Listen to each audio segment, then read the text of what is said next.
এই রাস্তা দীর্ঘদিনের নিঃশ্বাস অতীতকে মনে করিয়ে দেয়। এই সেই পাহাড়িকা যেখানে কেটেছে 4টি বছর, রয়ে গেছে কতই না স্মৃতি। এই সেই হল, একটু পাশ দিয়ে যাওয়ার সময় প্রিয় ক্যাম্পাসে একটু উড়ি দিয়ে গেলাম, দেখে গেলাম কেমন আছে প্রিয় ক্যাম্পাসটা।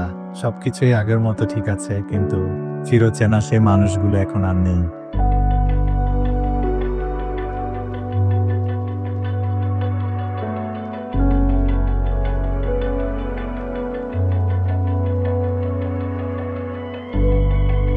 এই ক্যাম্পাস আমাকে অনেক কিছু শিখিয়েছে, এই বিশ্ববিদ্যালয় আমাকে অনেক কিছু দিয়েছে।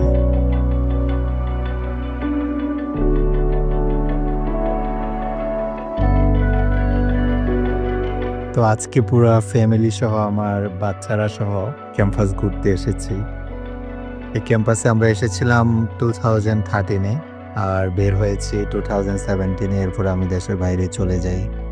ক্যাম্পাসের পাশে ট্রেনের রাস্তা, খুব ভালো লাগতো। ট্রেনের শব্দে আমাদের সকালের ঘুমটা ভাঙতো। অনেক বেশি ভালো লাগছে।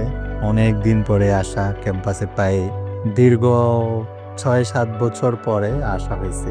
তো যাই হোক, ক্যাম্পাস নিয়ে একটা ঘটনা বলি। আমি যখন 2017-তে বের হয়ে যাব, তখন আমার সাথে পরিচয় ছিল আমার সহধর্মিণীর এই ক্যাম্পাসেই। তারপর আমি যখন দেশের বাইরে থাকি, দেশের বাইরে থেকে যখন আসি, তখন আবার আমাদের পারিবারিকভাবে আমরা বিবাহ বন্ধনে আবদ্ধ হই। এর মধ্যে অনেক কিছু ঘটেছে, যেটা হয়তো এই ভিডিওতে বলে শেষ করা যাবে না।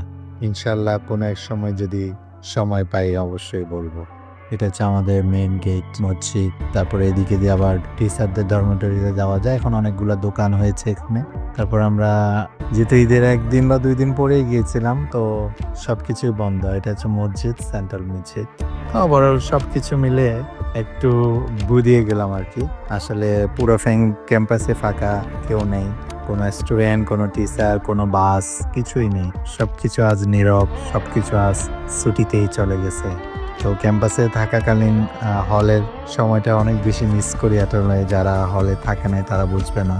তারপরে এই যে এটা ছিল আমাদের মেইন গেটের রাস্তা। এই রাস্তার পাশে মান্নান মামার দোকান। মান্নান মামার দোকানে যে দেখতে পাচ্ছেন, এখানে আমরা অনেক নাস্তা করতাম। বিকালবেলায়, সকালবেলায় নাস্তা করতাম, রাতে বসে থাকতাম, বিকালবেলা বসে থাকতাম, কত আড্ডা দিতাম। এখান দিয়ে মেইন গেটে যেতাম, মেইন গেটে গিয়ে রাতে আড্ডা দিতাম আমরা। তারপরে অনেক স্মৃতি, আসলে বলার বাইরে স্মৃতিগুলা। সবকিছু বলে এক্সপ্লেন করা যাবে না, ছোট করে কিছু বললাম, শেয়ার করলাম আপনাদের সাথে। আর ভালো থাকুক প্রিয় ক্যাম্পাসের, প্রিয় যেখানে আছে সকল ছাত্রছাত্রীরা।